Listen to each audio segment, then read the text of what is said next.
History facts کے معزز دوستو السلام علیکم۔ ناظرین گرامی، فلسطین کا دارالحکومت یروشلم دنیا کے متنازع ترین علاقوں میں سے ایک ہے، کیونکہ اسے مسلم، عیسائی اور یہودی تینوں مذاہب کے پیروکار ایک مقدس شہر مانتے ہیں۔ 7000 برسوں کی خون آلود تاریخ میں لپٹا ہوا یہ شہر جو اپنی داستان غم دنیا بھر میں بیان کر رہا ہے، اس نے پچھلے ایک عرصے میں کیا کیا نشیب و فراز دیکھے ہیں اور یروشلم پر یہودیوں نے کیسے قبضہ کیا، فلسطینیوں کو اس شہر میں رہنے کے لیے کون سی قیمت چکانی پڑتی ہے، آج ہم آپ کو اسی حوالے سے اہم معلومات فراہم کریں گے اور بتائیں گے یروشلم کی تاریخ کے بارے میں۔ ناظرین گرامی، یروشلم دنیا کا وہ واحد شہر ہے جسے مسلم، عیسائی اور یہودی تینوں مقدس مانتے ہیں۔ برطانوی general sir Edmund Allenby کو یروشلم کے تقدس کا اس قدر خیال تھا کہ وہ جب عثمانی فوجوں کو شکست دے کر یروشلم پر قبضے کی غرض سے باب خلیل کے راستے شہر میں داخل ہوئے تو انہوں نے گھوڑے اور گاڑی کے بجائے پیدل چلنے کو ترجیح دی۔ یہ واقعہ آج سے 107 سال پہلے یعنی 17 دسمبر 1917 کو پیش آیا تھا۔ برطانوی وزیر اعظم ڈیوڈ لوئڈ جوائٹ نے اس موقع پر لکھا کہ دنیا کے مشہور ترین شہر پر قبضے کے بعد مسیح دنیا نے مقدس مقامات کو ایک بار پھر حاصل کر لیا ہے۔ تمام مغربی دنیا کے اخباروں نے اس فتح کا جشن منایا۔ امریکی اخبار نیو یارک ہیرلڈ نے سرخی جمائی کہ برطانیہ نے 671 برس کے اقتدار کے بعد یروشلم کو آزاد کروا لیا۔ اس خبر کے بعد مسیح دنیا میں زبردست خوشی کی لہر دوڑ گئی۔ امریکی صدر ڈونلڈ ٹرمپ نے اس واقعے کے ٹھیک 100 سال بعد اعلان کیا کہ یروشلم اسرائیل کا دارالحکومت ہے، حالانکہ دنیا بھر کے ملکوں نے انہیں خبردار کیا تھا کہ اس اعلان سے خطے میں نئی تشدد کی لہر پھوٹ سکتی ہے۔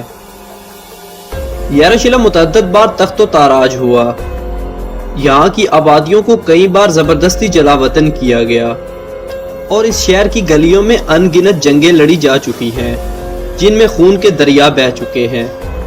معزز دوستو، اس شہر کے بارے میں یہودیوں کا عقیدہ ہے کہ اس جگہ کائنات کی تخلیق ہوئی ہے اور یہیں اللہ کے برگزیدہ پیغمبر حضرت ابراہیم علیہ السلام نے اپنے بیٹے کی قربانی کی تیاری کی، جبکہ عیسائیوں کا ماننا ہے کہ حضرت عیسیٰ علیہ السلام کو یہیں معصوم کیا گیا اور یہیں ان کا سب سے مقدس کلیسا واقع ہے، جبکہ مسلمانوں کے اعتقاد کے مطابق پیغمبر اسلام حضور اکرم محمد صلی اللہ علیہ وسلم نے معراج پر جانے سے قبل اسی شہر میں واقع مسجد اقصی میں تمام انبیاء کرام کی امامت کروائی تھی۔ یہی وجہ ہے کہ مسلمان اور مسیح 1000 برس تک اس شہر پر قبضے کے لیے آپس میں ایک دوسرے سے جھڑپیں کرتے رہے اور اس سلسلے میں کئی صلیبی جنگیں بھی لڑی گئی۔ مسلمانوں نے سب سے پہلے 638 عیسوی میں دوسرے خلیفہ یعنی حضرت عمر رضی اللہ تعالیٰ عنہ کے دور میں بازنطینیوں کو شکست دے کر اس شہر پر قبضہ کیا تھا۔ مسیح دنیا میں یہ واقع عظیم سانحے کی حیثیت رکھتا ہے۔ آخر 1095 میں پوپ اربن دوم نے یورپ بھر میں مہم چلا کر مسیحیوں سے اپیل کی کہ وہ یروشلم کو مسلمانوں سے چھڑوانے کے لیے فوج اکٹھی کریں۔ نتیجتاً 1099 میں عوام، امراء اور بادشاہوں کی مشترکہ فوج یروشلم کو آزاد کروانے میں کامیاب ہو گئے۔ یہ پہلی صلیبی جنگ تھی، تاہم اکثر فوجی جلدی واپس اپنے ملک روانہ ہو گئے اور بالآخر سلطان صلاح الدین ایوبی 90 برس بعد اس شہر کو دوبارہ آزاد کروانے میں کامیاب ہو گئے۔ مسلمانوں کی اس فتح سے ایک بار پھر یورپ بھر میں بے چینی پھیل گئی اور یکے بعد دیگرے 4 مزید صلیبی جنگیں لڑی گئی، مگر مسلمانوں کو یروشلم سے بے دخل کرنے میں ناکام رہے۔ البتہ 1229 میں مملوک حکمران الکامل نے بغیر لڑے یروشلم کو فیڈرک دوم کے حوالے کر دیا۔ اس کے 15 برس بعد ہی خوارزمیہ نے ایک بار پھر شہر پر حملہ کر دیا، جس کے بعد یہ شہر 673 برس تک مسلمانوں کے قبضے میں رہا۔ سن 1517 سے 1917 تک یہ شہر سلطنت عثمانیہ کے قبضے میں رہا۔ عثمانی سلاطین نے اس شہر کے انتظامات کی طرف کافی توجہ دی۔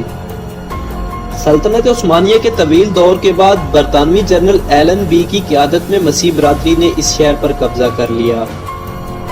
ناظرین گرامی، جنرل ایلن بی کے قبضے کے بعد شہر 3 دہائیوں تک برطانوی سلطنت میں شامل رہا اور اس دوران یہاں دنیا بھر سے یہودی آتے رہے۔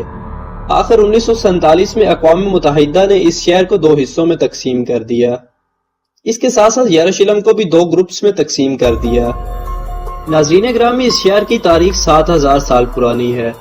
ماہرین آثار قدیمہ کے مطابق 7000 سال قبل بھی اس شہر میں انسانی آبادی موجود تھی۔ اس طرح یہ شہر دنیا کے قدیم ترین شہروں میں شمار کیا جاتا ہے۔ تاریخ بتاتی ہے کہ 1000 قبل مسیح حضرت داؤد علیہ السلام نے اس شہر کو فتح کر کے اپنی سلطنت کا حصہ بنایا، جبکہ 900 سال قبل مسیح حضرت سلیمان علیہ السلام نے یروشلم میں بابت تعمیر کروایا، جسے ہیکل سلیمانی بھی کہا جاتا ہے۔ 590 قبل مسیح میں نصر نے اس شہر کو فتح کر کے یہودیوں کو ملک بدر کر دیا۔ 539 قبل مسیح میں سائل اعظم نے ملک پر قبضہ کر کے یہودیوں کو واپس شہر میں آنے کی اجازت دے دی۔ 30 عیسوی میں رومی سپاہیوں نے یسوع مسیح کو مسلوب کیا، جبکہ 638 عیسوی میں مسلمانوں نے اس شہر کو فتح کر لیا۔ 691 عیسوی میں عمومی حکمران عبدالملک نے قلعہ زغرہ یریکو آف دیار تعمیر کروایا۔ 10 کے مطابق اس شہر پر صلیبیوں نے قبضہ کر لیا، جبکہ 1187 عیسوی میں صلاح الدین ایوبی نے صلیبیوں کو شکست دے کر پورے شہر سے باہر نکال دیا۔ 1229 عیسوی میں فیڈرل خان نے بغیر بڑی یروشلم حاصل کر لیا، جبکہ 1244 عیسوی میں پھر مسلمانوں کا قبضہ ہوا، اور 1517 عیسوی میں سلطان سلیم اکبر نے یروشلم کو عثمانی سلطنت میں شامل کیا، جبکہ 1917 میں انگریزی جنرل ایلن بی سلطنت عثمانیہ کو شکست دے کر شہر میں داخل ہو گیا۔ 1947 میں اقوام متحدہ نے یروشلم کو فلسطینیوں اور یہودیوں میں تقسیم کر دیا۔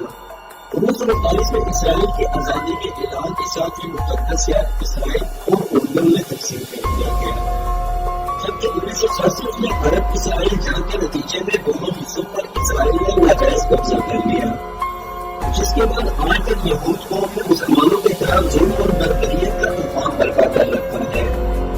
دوستوں، آج بھی یروشلم مختلف مذاہب کے لوگوں کے درمیان تقسیم اور تنازعات کی وجہ سے ہمیشہ سرخیوں میں رہتا ہے، جبکہ اس شہر کی تاریخ مختلف لوگوں کو ایک دوسرے کے ساتھ جوڑتی بھی ہے۔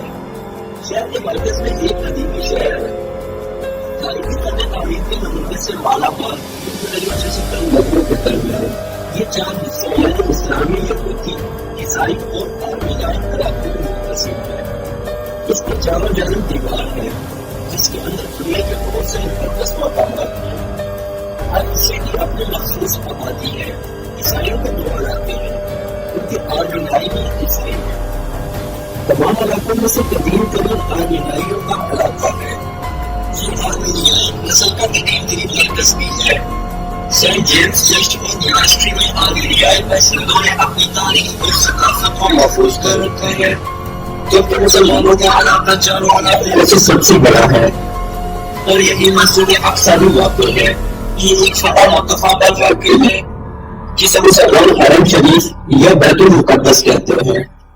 ناظرین گرامی، مسجد اقصیٰ اسلام کا تیسرا سب سے بڑا مقدس مقام ہے، جس کا ایک اسلامی ٹرسٹ یعنی وقف کے ذمہ اس کا تمام معاملات ہیں، جبکہ مسلمانوں کا ایمان ہے کہ حضرت محمد صلی اللہ علیہ وسلم کو اس جگہ سے معراج ہوئی تھی، جس کا مکمل واقعہ قرآن کریم میں واقع ہے۔ ناظرین گرامی، اسرائیل کے تشدد اور ظلم کے باوجود آج بھی اس جگہ اور رمضان اور جمعے کے دن مسلمانوں کی تعداد بہت زیادہ ہو جاتی ہے۔